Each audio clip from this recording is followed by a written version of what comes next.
Report दिला की नंतर तुम्हाला इथे डिस्क्वालिफाय करण्यात यायचं सभागृहामध्ये. आत्ता मी आता नवीनच जुलै एंडला एक GR आला, नोटिफिकेशन आलं, ज्याच्यामध्ये तुम्हाला 3 महिने दिलेत डिव्हिजनल बेंच कोकण पुढे अपील करायला. 3 महिन्याचा म्हणजे 90 दिवसांचा अवधी दिला आहे आणि त्याच्यानंतर त्यांना 6 महिने दिलेत आम्हाला निकाल द्यायला. आणि मुळात आत्ता जे 6 महिन्याचा अवधी होता कास्ट स्क्रुटिनी कमिटीला, तो 1 वर्ष केला. ओके, 2 महत्त्वपूर्ण बदल झाले. आता माझी ही पहिलीच केस आहे. ज्या वेळेला हे नोटिफिकेशन निघालं ना, त्याच्यानंतर माझी पहिलीच केस आहे. म्हणून आज मी कमिशनर, मेयर, लॉ ऑफिसर, मग म्युन्सिपल सेक्रेटरी आणि इलेक्शन ऑफिसर BMC यांना आज हे नोटीस द्यायला आली. मी थोडी ती वाचते.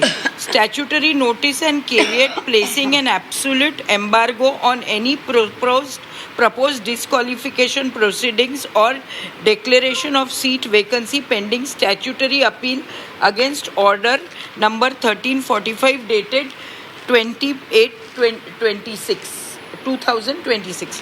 म्हणजे माझी जी ऑर्डर आहे त्याच्यावर केविएट आणि स्टॅच्युटरी नोटीस मी दिली आहे की मला तुम्ही माझं अपील आता मी करणार आहे डिव्हिजनल बेंच समोर. तिथपर्यंत BMCनी मला डिस्क्वालिफाय करताय काम तशी प्रोव्हिजन आहे, डिस्क्वालिफाय करता कामा नये आणि माझी सीट वेकंट झाली आहे हे पण डिक्लेअर करता कामा नये. इट विल बी म्हणजे तसंच त्या राज्यपत्रात नोटिफिकेशनमध्ये तसे क्लॉजेस आहेत की लोकल अथॉरिटीला सांगण्यात आलं आहे की तुम्ही हे 3 महिने आणि त्यांचा रिझल्ट येईपर्यंत you cannot declare a candidate disqualified और you cannot declare a seat vacant. तुम्ही कॅविएट सादर केले की करणार आहे?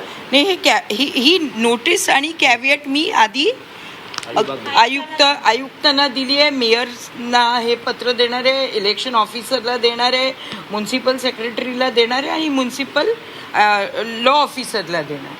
हे